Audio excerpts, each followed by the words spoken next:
Without any further ado, and it is my honor and privilege to introduce to you Bob Darrell from Las Vegas, Nevada. My name is Bob Darrell, and I am alcoholic. And through God's grace, good sponsorship, commitments, a good home group, and bushels of newcomers, I've been sober since Halloween 1978. And that, to this day, blows my mind. I don't know for sure that I was born with alcoholism, but I'll tell you, I was a little peculiar before I ever drank. There was something that wasn't quite right about me. I look back over my childhood, the only thing I can really remember is me. I remember all about me. I can't tell you too much about my mom and dad or my sister unless it had to do with me. I was that internally focused and self-involved, even as a little kid. My mother used to tell me, Rob, you're full of yourself, and I never knew what she meant until I got into AA, and then I started putting the pieces together. Oh, yeah, I know. Now I know what she's talking about. I didn't come from an alcoholic home. I came from a home where there was a lot of love. I was never mistreated. My parents were always on my side, went out of their way to do anything they could to add something to my life. Tremendous amount of love in our household, but there was something about me even as a little kid that I couldn't feel it. My sister could feel it, but I was that self-involved even as a little kid. I couldn't feel the love. And that's a condition I've known most of my life. I'm like the black hole of love. I mean, you can't love me enough, right? It just doesn't do nothing to me. Because I'm just that way. And one Sunday afternoon, my folks and I, we'd gone out to an outing, and we used to do a lot of things, like we'd go to historical monuments and circuses and amusement parks, and we did a lot of things together as a little kid. And I'm about 3, maybe 4 years old, and we're coming back from this outing, and my dad wants to stop at this farmer's market right outside of town where the farmers bring their wares. And my dad wants to go in there to get this horseradish that he's heard about that's won these awards or something, and it was hotter and spicier than any horseradish, you know, it's supposed to be real special. And my dad loved stuff like that. Like I think it was like his alcohol. I remember watching him as a little kid with a bowl of jalapeno peppers, and he'd just eat them until sweat would just pour off him and his eyes would glaze over. He'd be making noise like he's having sex or something, you know, like, you know, and that was like his alcohol. And we're going into this farmer's market, and he's bragging to my mom about this horseradish, and he gets it, and I'm just a little kid. I don't even know what horseradish is. But I'm hearing the commercial, so I want some. And I said, Papa, can I have some? He says, Rob, you can't have it. It's only for adults, too strong, you can't have any. Well, there's something about me. I may not really want something until you tell me I can't have it. To this day, it's hard for me to get by a do not touch wet paint sign without, I did something in me. It's like that. And they told me I couldn't have it, and I waited till my mom and dad weren't around. I went in that refrigerator, got that jar of horseradish and a big spoon, sat on the floor of that kitchen. This was before LSD, but I think I saw God that morning. Snot's pouring out of my nose, and tears are running down my eyes. I spit horseradish all over that damn kitchen. Sick pain, awful. That was over 40 years ago. I've not once sat with a jar of horseradish, big spoon, didn't need no meetings, no sponsor, no steps, no nothing. But if you're new, I hope you hear this. If that horseradish would have done for me what alcohol did for me, I'd have spent the rest of my life making myself sick with that crap every chance I could get. Because I was born with a hunger and an incompleteness, a thing that the book refers to as a spiritual malady called alcoholism. And even as a young kid, before I ever drank, it just seemed like my light was dim. It seemed like I couldn't connect with people the way I would observe that they so easily connected with each other. I couldn't seem to click with life the way other people seemed to click with life. And it seemed like the problem with me, Dr. Silkworth says something that's always been true for me, drunk or sober. He says to us, our alcoholic life seems the only normal one. And what happens is I just adjust. I'm different, and I don't know I'm different, and I'm weird, and I ain't right, and I don't know it, and I just adjust to it. And when I was 12 years old, the disease, what I've come to understand is the spiritual illness of alcoholism, was touched for the first time by alcohol. And it was an event that changed the course of my life. I was 12 years old, and I was hanging around with a bunch of older kids in my neighborhood. They were like the juvenile delinquents of the town I lived in. And I wanted to fit with these kids so so desperately because, you know, they're just cool. I mean, nothing bothers them. They know they're not afraid of nothing. They're just incredible. And I'm you know, on the outside, I'm trying to act like them, but secretly inside, I'm weak and pathetic. You know, and I'm full of fear, and I ain't really a tough little kid, but I'm trying to pretend like I am because I want to fit with these guys. And we pulled a burglary one day, and one of the things we stole was some bottles of whiskey. And I remember these guys passing around this quart bottle of Seagram 7. I can still remember the thing on the crown and everything on the label. And I'm observant, and I watched, and what I noticed is that as they passed it around, the bigger hit you took off the bottle, the more attention and approval you got from the other guys. Now, I don't know anything about alcohol. I never saw my parents drink. I think I might have seen them have a beer or two, and that was about it. I never seen anybody drunk. I didn't even know that alcohol got you high. I just knew it was something adults drank. And they pass this around, and it gets to me, and I'm determined to take a bigger hit than any of these other kids, because I'm always coming from behind. And I take this huge hit off this bottle of Seagram 7, almost threw it up. I don't know how I kept it down. But when the burning stopped, I'll tell you something, it made me feel so good that the way I was without it from that moment on was never enough again. And when you're 12, 13, 14 years old, you can't drink every day. But I drank every chance I could get. And alcohol did something for me in those early days for the first many years, it was just awesome. It connected me. It let me click with life. Not only did it let me come out and play and be a part of, and I could talk to people, but it put me in this zone where I couldn't miss. I remember it just vitalized my spirit. It turned my light on for the first time in my life. And I could shoot pool better than I could shoot pool. I could dance, and I don't even know how to dance. I could be funny, and normally I'm just a bump on the log. I'm the guy that don't fit well, but man, alcohol just connected me, and things would click, and it was like being in the zone, man, and it was awesome.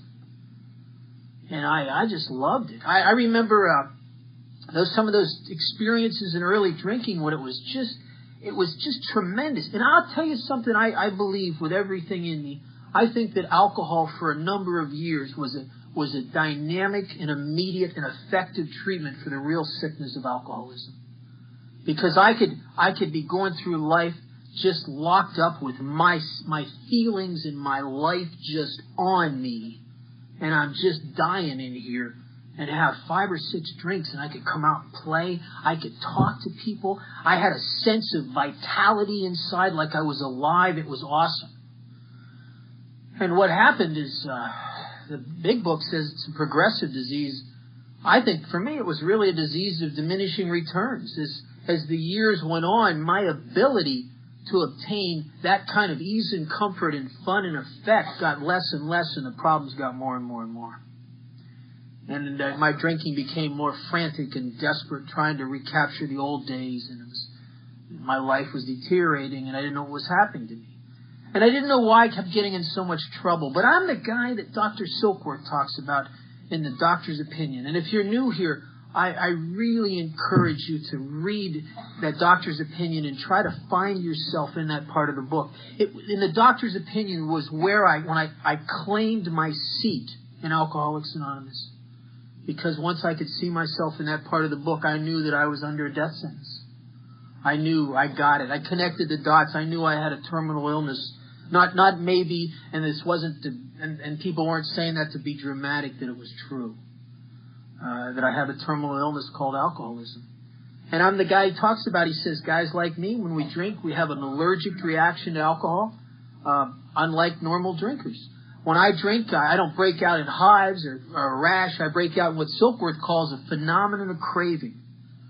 I remember sitting in meetings of Alcoholics Anonymous as a newcomer, in the first year or so, and I would listen to people describe their drinking.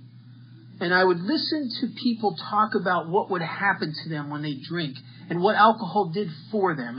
And you hear the same things, I'm sure, and I heard in Las Vegas as you would hear down here, that people would talk about how they would drink and they could come out and play, or they would drink and become fearless. or they would drink and feel like they're bulletproof, or all the things. And I would think, as I would hear all that stuff, I would think, yeah, that's all true most of the time.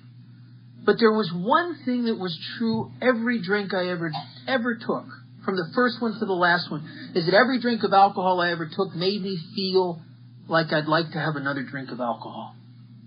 And that was always true for me. I have never once in my life had the experience that social drinkers have where they're drinking in a bar for an hour or so and have the bartender come over and say, hey, Bob, would you like another drink?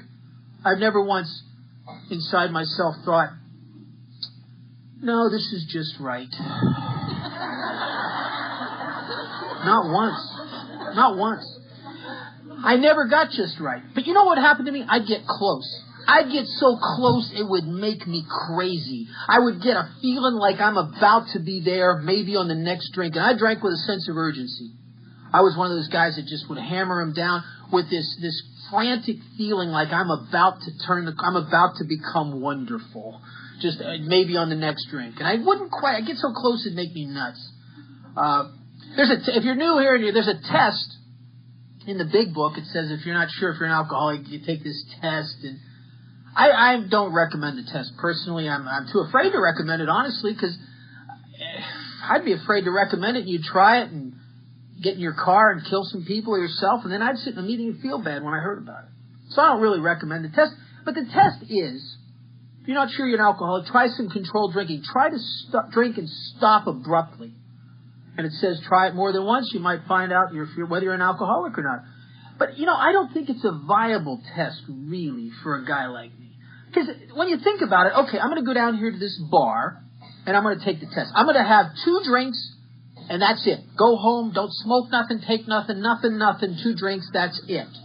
Well, about halfway through the second drink, it's going to become very apparent to me that this is not a good test day. It's a good test, but Joe's over here, and I've got to have a drink with Joe, and then there's some girl over here, got to have a drink with her, and tomorrow would be a much better test day, and tomorrow would come, and my bad luck again. It'd be another bad test day for a guy like me. Because once I have a couple drinks, it's like a key turns in my head, and all of my ability to rationalize and justify and everything in me just gets right behind whatever's necessary to satisfy a craving. And that's why all my drinking, I thought it was always my idea. And I couldn't see the phenomenon of craving until I listened to a woman share about an experience she had where she had a few drinks and couldn't get any more. And I remembered an incident that happened to me where I was at a dinner party and I had a couple drinks and I couldn't get any more, and all of a sudden I could see it. Because the problem with a craving is you don't realize you have it unless it's interrupted. Everybody in this room tonight's in the grip of a craving you're not aware of because you're satisfying it. That's a craving to breathe air. But if someone were to sneak up behind you with a plastic bag and put it over your head, you'd realize instantly you got this craving to breathe air. And that was why it was so hard for me to see the phenomenon of craving, because I just avoided situations where I could only get 2 or 3 and then could not get any more. And I had to see that I had that thing that Silkworth talks about. But he talks about something else, and I think it's really what almost killed me. And it was so hard for me to connect the dots. He says that guys like me, when I stop drinking, I become restless, irritable, and discontented, unless I can again experience that sense of ease and comfort I'd once found in taking a few drinks. And for all practical purposes, my alcoholism starts where the bottle ends. And I enter into a state of abstinence and I'm restless. And what it is that I just can't get a sense of being settled anywhere. I'm like one of those dogs that circles a room looking for a spot to lay down. I'm a dog who can't find its spot. Wherever I am, after being there a very short while, I just know that this ain't it. Now, I don't know where it is, but it ain't here. And I'm irritable, and I get on the muscle with people, and I don't mean to be that way. I don't mean to be defensive and aggressive, or to get so irritated by people in life and threatened by them that I withdraw so deeply into myself that some psychiatrist is diagnosing me as clinically depressed. And I'm not really clinically depressed. I'm spiritually depressed. I get the depression of the intensely, overly self-involved. I'm just, in here. There's one of the best descriptions of Alcoholics Anonymous I've ever seen anywhere. It was written by, it was actually used in a radio address by a doctor who was an alcoholic, and he came to a few AA meetings just to observe us. And here's what he said. It's reprinted in the back of the big book. This guy, Bill Bear, he was addressing in a radio broadcast, the AMA, and he said, here's what he said about us just after going to a few meetings. He said, these Alcoholics Anonymous people, they're not crusaders. They're not a temperance movement. What they are is people who realize that they cannot drink. So they devote their lives to helping other people with similar problems. And then this is the part that got me. He says, and in this atmosphere of helping others with similar problems, the alcoholic often overcomes his excessive overconcentration upon himself. And I thought, Bill, is it that obvious? I mean, I was 5 years sober before I started to get that. And he just came to a few meetings and he could watch us and realize that we had this excessive over-concentration upon ourselves. No matter what great things would come into my life or I could achieve or do, the shine of them would wear off so very quickly for me. And I could never seem to change that. And it seemed like I lived in a world where people got stuff and just appreciated it and were grateful for it forever. And then there was me, and I could get something, and it just after a very short period of time, that ain't it. And I get something else, and that ain't it. And I was just chronically malcontent. And I just seemed, and I'll tell you, Silkworth, he says a funny thing. He says that we are like that. We're restless, irritable, and discontent. He doesn't say unless we drink again. He says unless we can recapture that sense of ease and comfort we'd once found. And you know what I think would happen to me, and I never realized it until I was sober a long time and I was listening to a fifth step, is that I could be dry for a period of time and I would really be frantically trying to make myself better, and I would get a great job. And it would be the best job I ever had. The job I always wanted. And after a while at that job, I think subconsciously I'd start to compare what it felt like to have that job to what it felt like to have 5 shots of tequila, and I don't want the job no more. And I did that with relationships and automobiles. I did it with a lot of stuff. Comparing how this thing against what alcohol had once done for me. I'm the guy who knows he can't drink and drinks anyway. In 1971, I went to my first meeting of Alcoholics Anonymous in an institution. I wasn't even old enough to take a legal drink quite yet. And I was sent to this AA meeting, and I remember sitting there and I didn't want to be there. I'm a young kid. I mean, you people you were 35, 40 years old. Your life was over. I mean, I was under the illusion that the good days were about to come. That I had some bad luck, but it was really about to get wonderful. And little did I know that I was on the road into hell. Didn't even know it. I remember sitting in those meetings, and it's not that I wasn't in trouble, and it wasn't not that I didn't understand that I really shouldn't drink. It's just that I can't understand what you're talking about. And I can't connect with you because I'm the kind of guy, when I stop drinking, I have certain defense mechanisms that come into play that I don't even know I have. You see, I don't know that when I'm sober, I'm afraid of you. And secretly, I don't feel like I measure up. And to compensate for that, I have these defense mechanisms of judgment. And so I sit in the meetings and I just pick apart everything I hear and see in AA.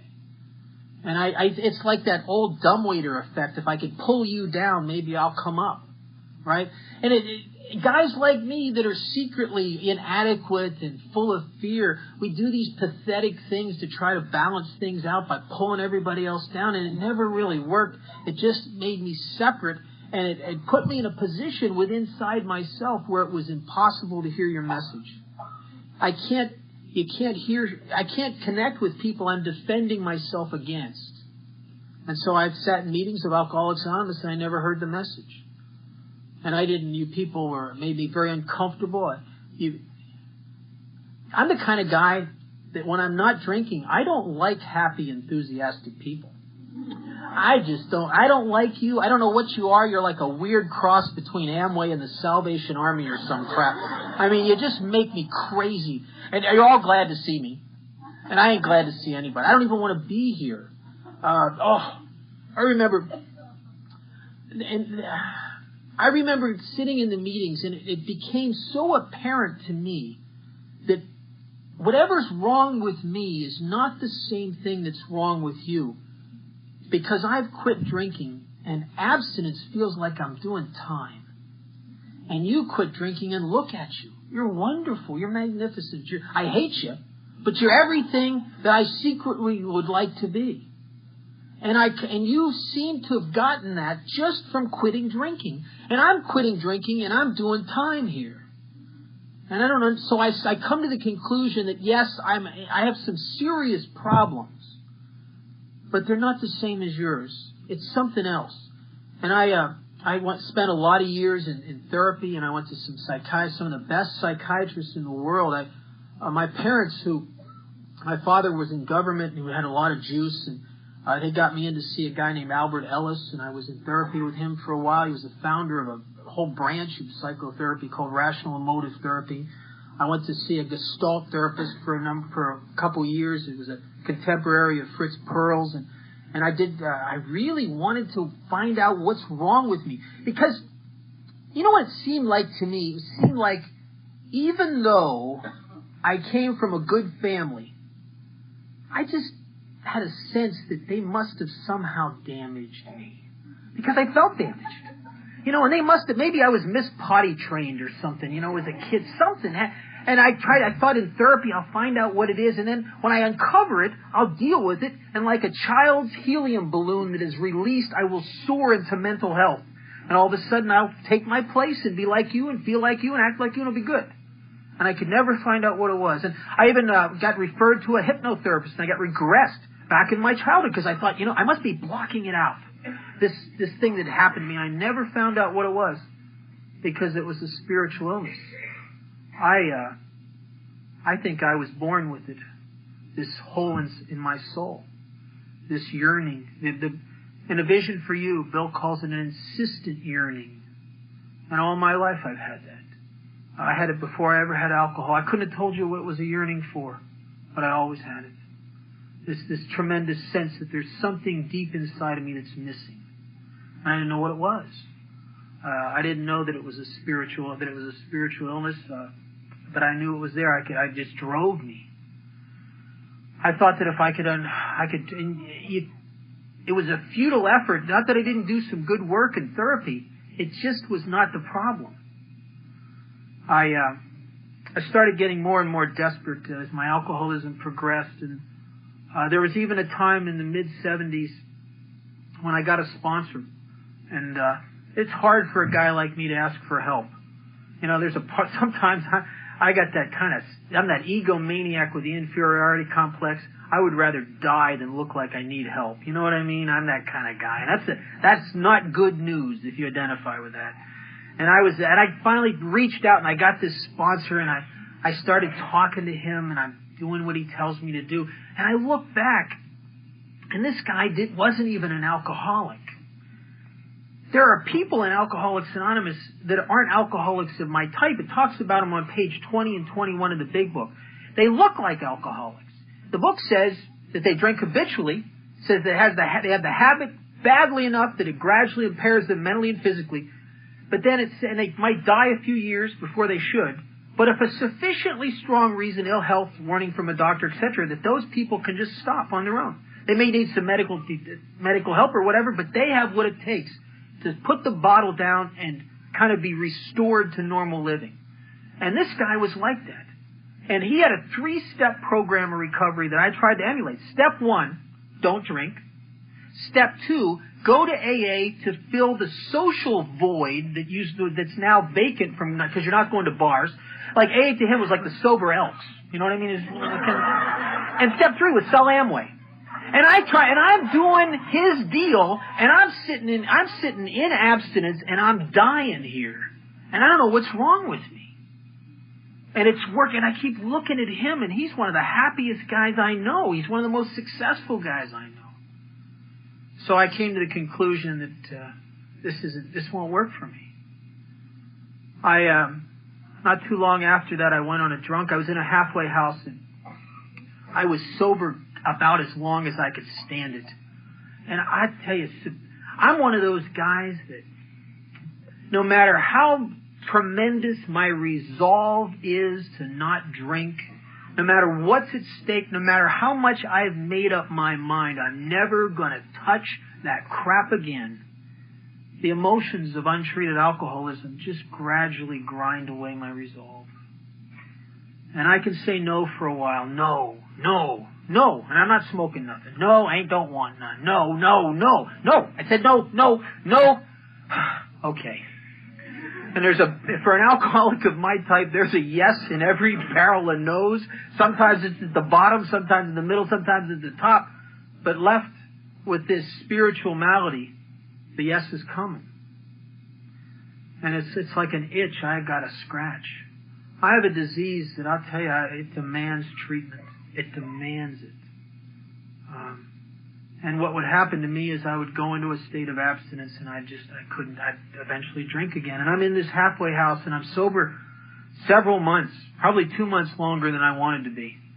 And I just can't take it anymore. And I'm just so depressed and lonely and bored, and I got my life on me, and I can't get out. And it's awful. And I call up this guy that I was in detox with, and I suspected that he was back to drinking, and he was. And he lived in a little trailer in a neighboring town in Pennsylvania, and he starts telling me about this rock and roll bar that he found with these great bands and these wonderful women that are there, and he says, I got some Thai stick, and you ought to come down and hang out for the weekend. You can stay on my couch. And I'm listening to him, and I'm drooling, man. I'm just like, whew, I can't wait. And I get a weekend pass out of that halfway house. Got a weekend pass and a plan. Plans are good. The plan is I'm going to go down there. I'm going to drink all Friday night, all day Saturday night. Sunday morning, I'm going to stop, sober up so I can get back to the halfway house so I don't lose my place to live, so I'm not out on the streets. Good plan. Because I'm still a victim of the illusion that I can control and enjoy my drinking, right? Now, I'm not, the illusion is that I can get back to the fun days and that I can control it. And I never was so deluded to think that when I went on a run, I could control it to the point where there's not going to be some price to pay. My illusion is that I have the control to keep the price down to something I can live with. That's my delusion, right? And I remember a fleeting thought as I'm on the bus going to meet this guy. It's like, well, what's the worst that could happen here? They could find out that I was drinking. I lose my spot in the halfway house. That's not the end of the world. I'll go down to the Salvation Army, the mission. Maybe I can stay on this guy's couch. It'll work out. It's not the end of the world. It'd be reasonable limits of damage, for the fun I'm going to have this weekend. And I remember going down there, and I got to tell you something. The best part of the whole run was the hour or two before it started. And I'll tell you something even more pathetic. The best part of every run I went on, probably the last 2 or 3 years, was the hour or two before it started. And I'm with this guy, and we're in this bar, and at that time I'm drinking 100 proof Southern Comfort double shots and beers, and I'm throwing them down. And I'm throwing them down with this tremendous anticipation because I'm waiting for it to jumpstart. I'm waiting for it to kick in so I can come out and play, so I can go talk to these girls, so I can shoot some pool, so I can dance, so I can be external, and it's not kicking in. And the phenomenon of cravings on me, and I'm frantically throwing down these drinks trying to jumpstart the party, and I can't get it jumpstarted, and I'm sinking into oblivion, and I can't drink enough, and it's coming at me. And I sat there, and I remember sitting there with this awful, sick feeling, looking at everybody in the bar that was having fun and laughing and shooting pool and all this stuff. And I remember sitting there thinking, what's wrong with me? And I really, for the first time, I got it that the party was over. I can drink this stuff to oblivion, but what I cannot do is I cannot get back to those good old days where it was really an effective treatment for my sickness of spirit. And I sat there and I was just as depressed and full of self-pity drinking as I was when I was in the halfway house, and I felt like my life was closing in on me. And I found a guy there that had some amphetamines, because when you only got a weekend, you don't want to miss nothing. So I got some amphetamines so I could drink more, and I ended up drinking that whole night, all the next day. Late Saturday night, we go back to this guy's trailer, and he's burnt out, and he goes into the bedroom to crash out, and I'm supposed to crash out on the couch. But I'll tell you, I'm the kind of drunk that if I'm still conscious, I ain't done drinking. But the problem is I'm broke. I've blown all my money. But I look over, and he's got his car keys and his wallet on the kitchen counter. Now, I'm not a thief, but I do know when a loan's appropriate. And I took a little money out of that guy's wallet, and I took his car keys, and I'm going out, I'm going to go down to this bar before it closed, just about ready to close. I'm going to go down there. I'm going to have 2 or 3 double shots and a couple beers, get a 6-pack of beer to come back to the sofa in the trailer with the 6-pack so I can put myself to sleep. Because that's the kind of guy I am on a run. I don't go to sleep. I got to put myself to sleep. And the next thing I know, I'm coming to in a county jail, and I'm facing a couple years in a state penitentiary. I've been arrested for a hit-and-run, DUI, and a stolen car. They come to me and they tell me that I get a phone call. And I'll never forget this. I remember them telling me that and knowing something that made me sick inside, that there was not a person on the face of the earth that I could call. There was nobody left. And I can't even put into words what a lonely feeling that is. Either my folks, I couldn't call my folks. They wouldn't take my calls, or they stopped helping me several years before. And I'll tell you something, my parents really loved me, but I just battered them emotionally. One of the worst things I kept doing is getting up again and telling them this time it's going to be different. And they would get their hopes up. And then 6 months later, I'm just trashing them one more time. And I gave them that kind of emotional battering year after year until they just couldn't take it anymore. And they just, for their own survival, had to cut me out of their life. And by this time, my mother is not an alcoholic, is on tranquilizers, and she's seeing a therapist, and my father sleeps 14 hours a day because he can't live with what has happened to his son, who he loves very much. I don't have any more running partners to call. I'm the kind of guy, you drink with me once or twice or 3 times maybe, and you don't want to drink with me anymore. I'm a pig. I'm frantic. We split a bottle of wine, you don't get your half. Right? I mean, I'll try to convince you got your half, but you're telling you didn't get your half. And I don't have a girlfriend or a relationship. It's not that I didn't want one. It's just hard getting a date when you're homeless. It's like, baby, you want to come back to the halfway house and watch TV in the TV room. I mean, you can't jumpstart that easily. It's a hard deal to get going. So I'm all alone, and I have no one to call, and I eventually start calling bail bondsmen, but they want you to have like a job and an address, and I don't have any of that stuff. So I sat in that county jail for the better part of 6 months.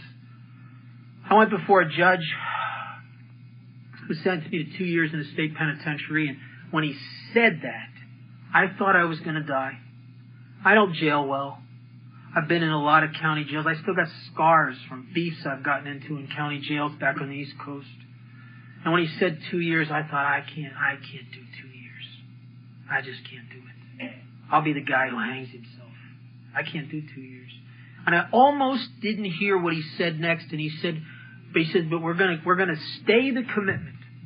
And he said, well, the PO department found a place that'll take you. You'd be burnt. I'd burn out every other place. There was one place left. It was called the Ark House.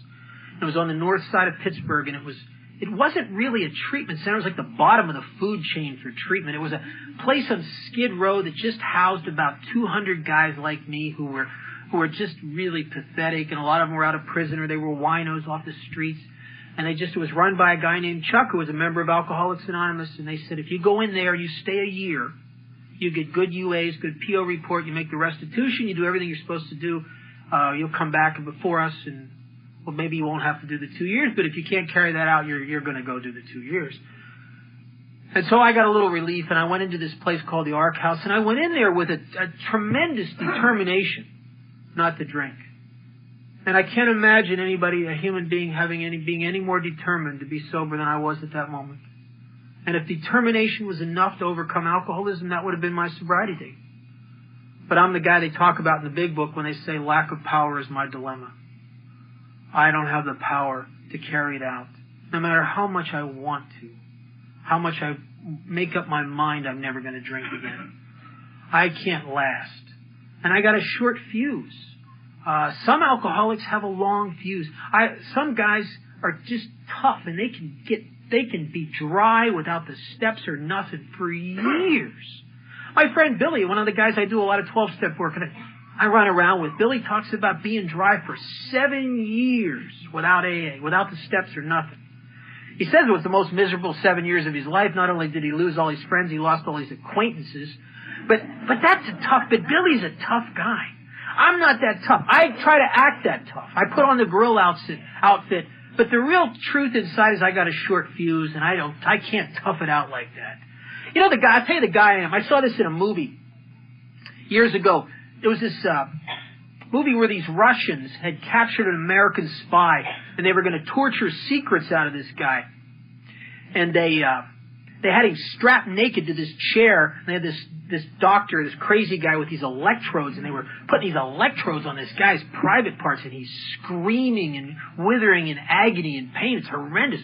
And they did that to the guy hour after hour, day after day of this horrendous torture, and he finally breaks down and tells them everything they want to know. That's a tough guy. You know the guy I am? I'm the guy you just show the wires to. You know what I mean? I don't want to be that guy, but that's the truth. I'm a wimp, really. And when my emotions start putting the screws to me, I hang on as long as I can. But eventually I just go crazy.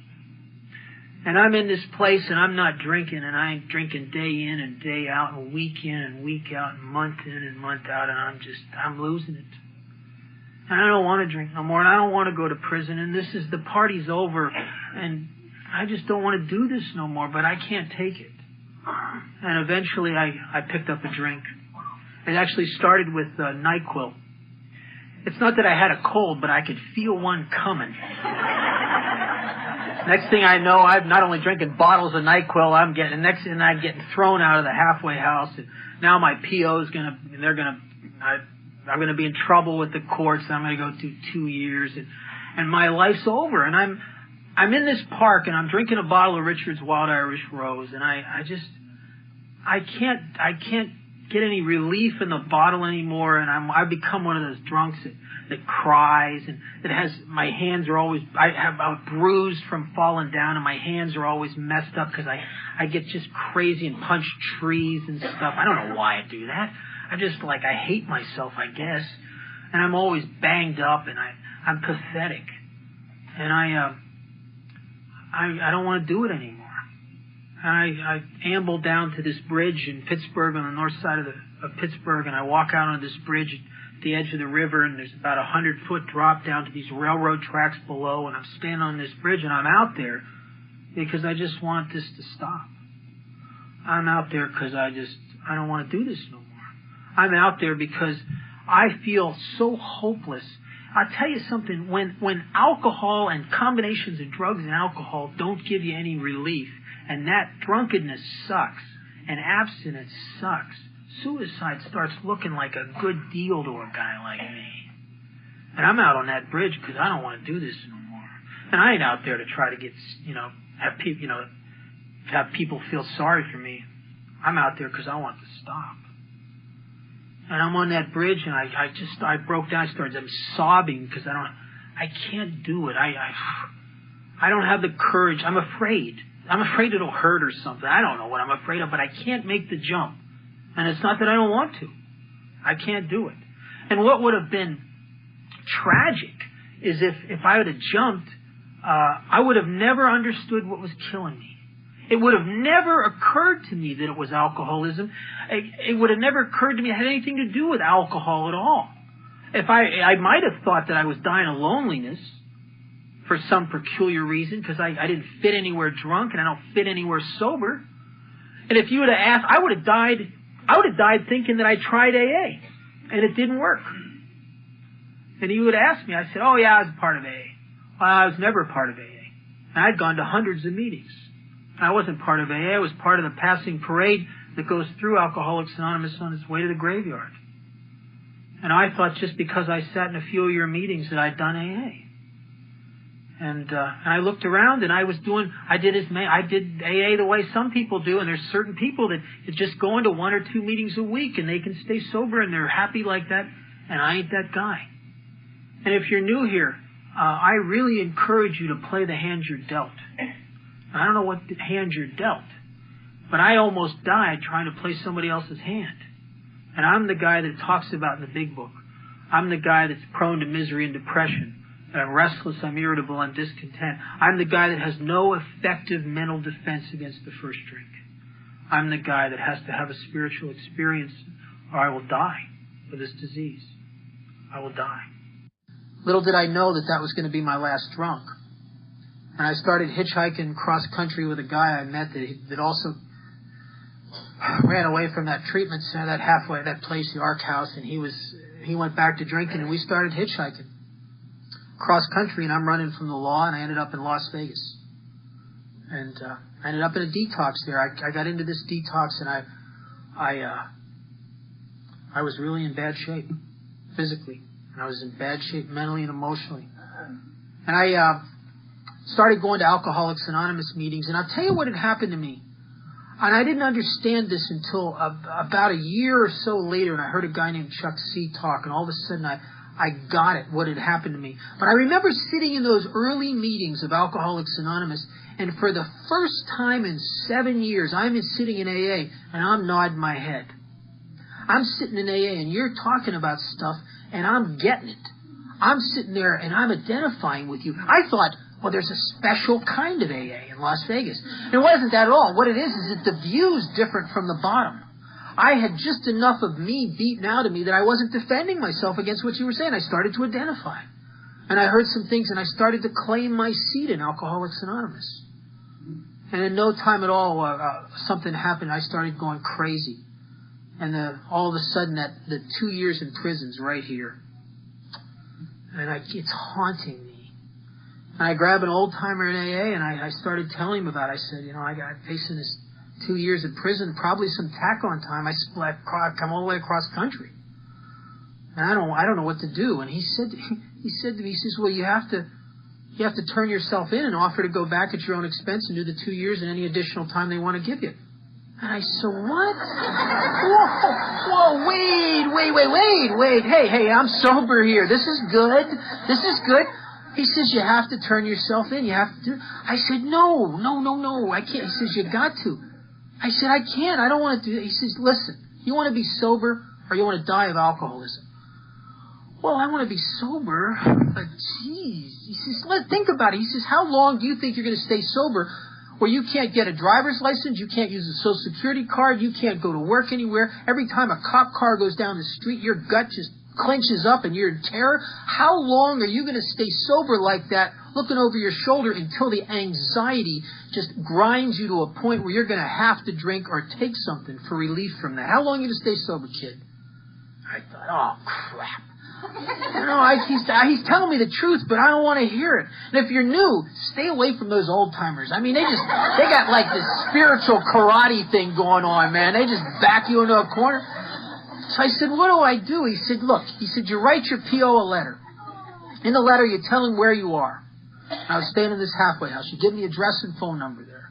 You tell him that you're early in sobriety and you want to do whatever it takes to get free and to get this off your back, and you're willing to come back there at your own expense and do the 2 years and anything else they want you to do. And then you tell him in the letter that you will call him, give him 10 days. You'll call him on a certain day at a certain time, and then you got to call him. And I wrote that letter, and I showed it to him, and he said, good letter. And I took it down to the mailbox. I remember putting it in the mailbox, and it went down in there, and I couldn't get it back. It was like, oh, my God. I can't even describe the anxiety that I thought, oh, what have I done? This guy's never even been to prison. Why am I listening to him? This is crazy. I got to move. Where can I move to? I got to move quick. And the next 10 days were awful. I'm thinking to myself, oh my God, they're going to get me. I'm going to have to go to prison. I wonder if I'll ever like being married to Bubba. Oh my God. It was awful. The day came that I was supposed to call this guy, and I call him up, and this woman, his secretary, answers, and she's expecting my call. And she puts me right through to him, and he's on the phone, and he He says, I've been waiting for your call. I'm glad you called. He said, I talked to my supervisor and they went to the courts and you don't have to come back. You got to report to this place called CRS. You got to take a class down there, a couple-hour class once a week. You got to report to this other guy. He's going to be your PO. You got to get UAs, and you got to send us money every month for the restitution. And if you do all of that, you'll be all right. If you don't do it, you got to come back here and do the time. And I remember walking away from that phone like I almost wanted to cry. Like it was like God, a God that I don't even really believe in, reached out to me, and it was like he was saying to me, Bob, here's a taste. It's going to be okay. Bob, I got your back. There's nothing here in AA that's going to hurt you. And it was really the beginning of my journey here. It was the first amends I ever made. I wasn't even up to step 8 yet. I wasn't even close. And I'll tell you, right after I dropped that letter in that box, in those 10 days, I'm going crazy. I went back to that guy, and I'm giving him a hard time. I said, and he says to me, he says, well, Bob, he says, in my experience, I don't think God's going to have you do the 2 years unless there's somebody in there he wants you to help. And I thought, what kind of crap is that? I don't want to help anybody in there. About 6 years, this guy's got 7, about 6 years later, 6 or 7 years later, I was doing a meeting twice a week at this detox place. And there's a guy, he comes up to me and asks me to sponsor him. I said, sure, I'll sponsor you. And he starts telling me he was on federal parole, and he from another state, and he skipped out, and he was facing 5 years. And so I said, I've been waiting for a guy like this. And I told him, I said, well, you're going to have to turn yourself in, offer to go back and do this 5 years at your own expense. He's looking at me with that look, and I gave him the whole spiel, how long you think you're going to stay, so I can. And he says, he's telling me, I don't want to go back, and I did enough time. I don't want to do any more time. I said, I couldn't wait to say that. I said, well, I don't think God's going to have you do the 5 years unless there's somebody in there he wants you to help. And he looked at me with that look that I must have looked at that guy. When it comes around like that, it's better than Christmas. You know what I mean? It's a good deal. And he's looking at me like that. And Eddie did exactly what I told him to do. And he's living in this halfway house, and I get a phone call, and the federal marshals had come over there and took his ass away in handcuffs. I couldn't believe. You could hear this great oops. And I'm thinking, oh my God, what have I done? Oh no, I shouldn't have told him that. And I'll tell you what happened, he was already in the system, and they had to violate him. But his parole officer was so impressed with what he did, he went to bat for him. And he was in the system, so the federal marshals had to come and get him. And they kept him for several weeks, and they let him go. And he's got over 17 years now of sobriety. He's the general manager of one of the larger car dealerships in Las Vegas. There's some of those. He's got a great life, and he helps a lot of guys. I tell you, he sponsors guys down in the ghetto that nobody else can reach, and Eddie reaches those guys. And he's a vital force in our community. He helps a lot of people. And every year on my 8th birthday, I get a letter from his mother in Memphis, Tennessee, and how she prays for me and thanks me for what I did for her son. And I never did nothing for her son. I just did what you guys did for me. That's all.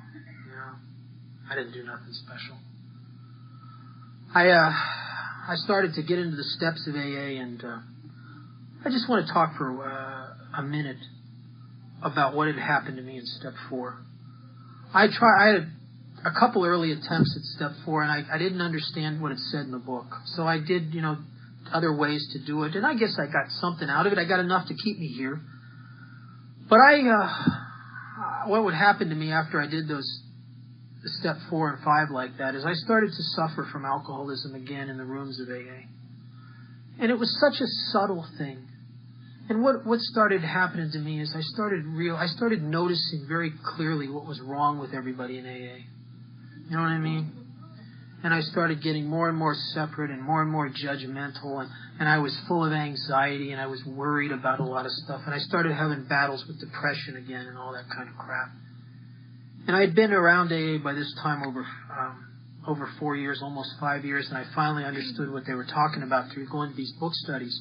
And I went to a weekend seminar, and I understood how to do it. And I went back and I did the 4-step exactly the way it's outlined in the big book. And I'll tell you something, nothing I've ever done here has changed me more dramatically than that.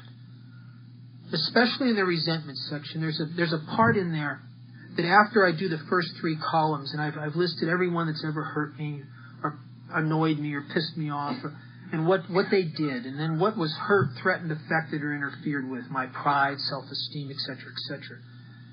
And then it goes on, the book goes on to say, you got to be free of this stuff. You can't wish it away any more than alcohol. If you're not free of it, it's going to kill you.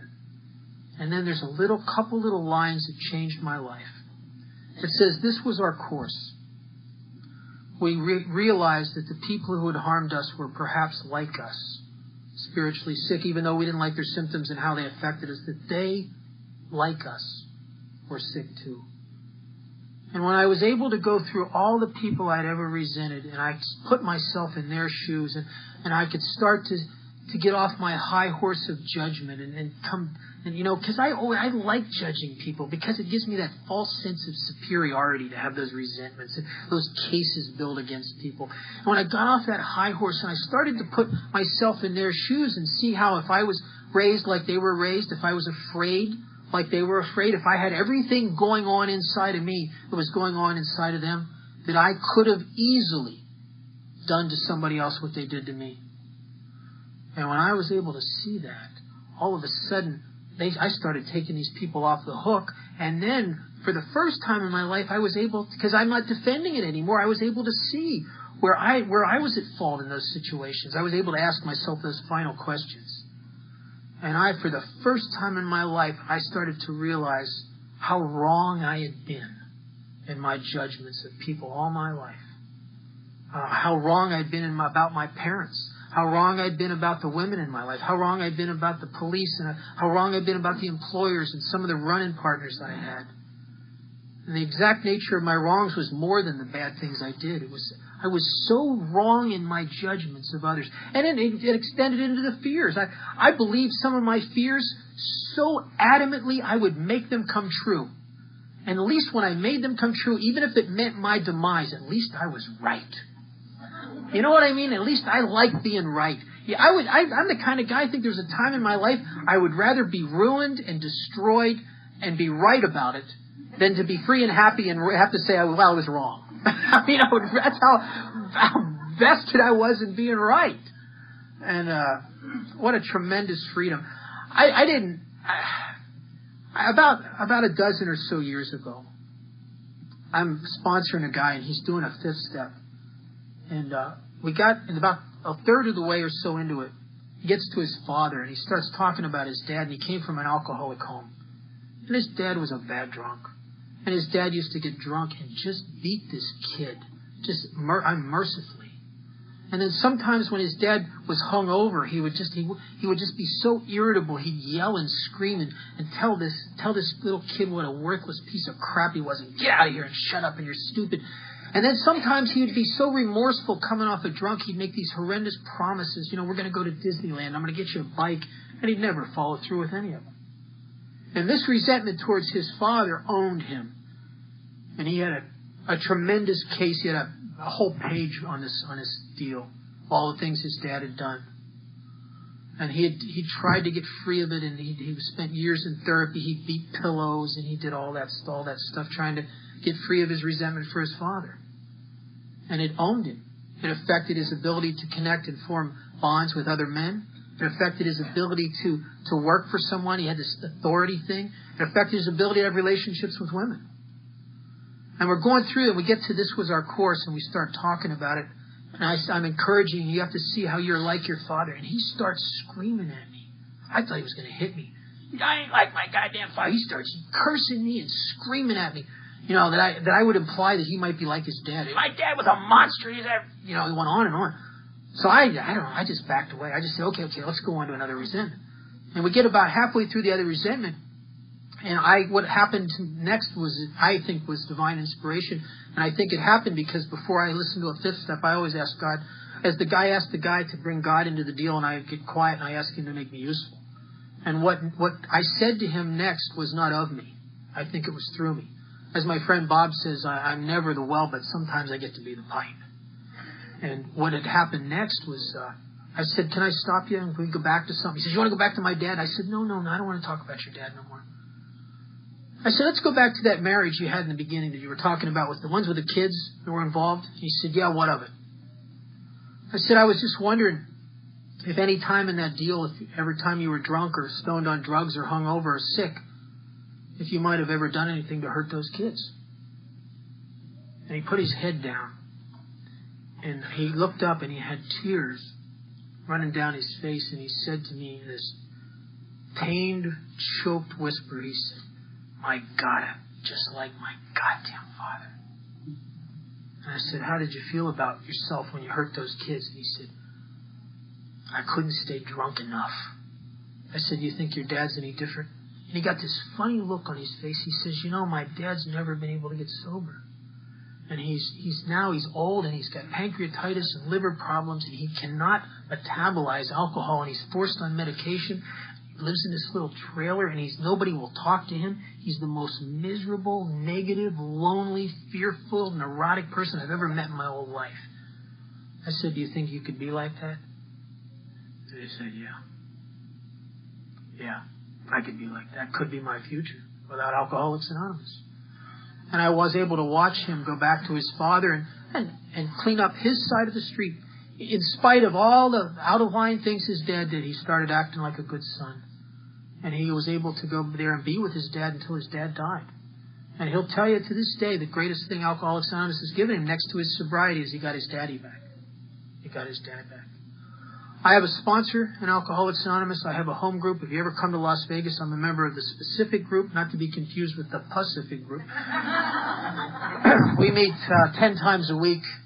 8 of those meetings are in hospitals and institutions. Our 2 main meetings is a big speaker meeting. We get about 500 people. And we have a big book step workshop on Tuesday nights, a speaker meeting on Thursday nights. And we're just a fellowship in action.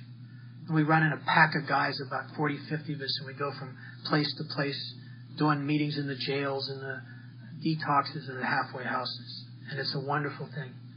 And I have a sponsor, and I need a sponsor. I'll tell you, more important than having a sponsor, I've really thought about this a lot. I'm sponsorable. I'm sponsorable today. And I'll tell you something, that is very important to me. There have been times in my sobriety where I really wasn't so sponsorable, where I wanted to run my own show and I thought that I knew what was best. And I'll tell you, doing that, I have shot myself in the foot so many times. Oh God. I need a sponsor.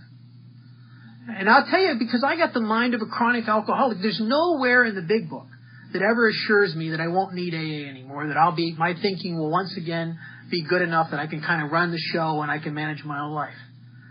There was a guy years ago, some of you might have familiar with his story, named Jim Jones. And Jim, I don't know for sure, but I suspect Jim Jones might have had what I got. Because he had some problems with drugs and alcohol, and he was a kind of a juvenile delinquent as a kid, got in some trouble, and he had a born-again experience, and he got a calling. And he decided to go into the school to become a minister, and he became a minister. And I'll tell you something, I think he was really on a great spiritual path for a long time. He went into the inner cities, he helped a lot of people.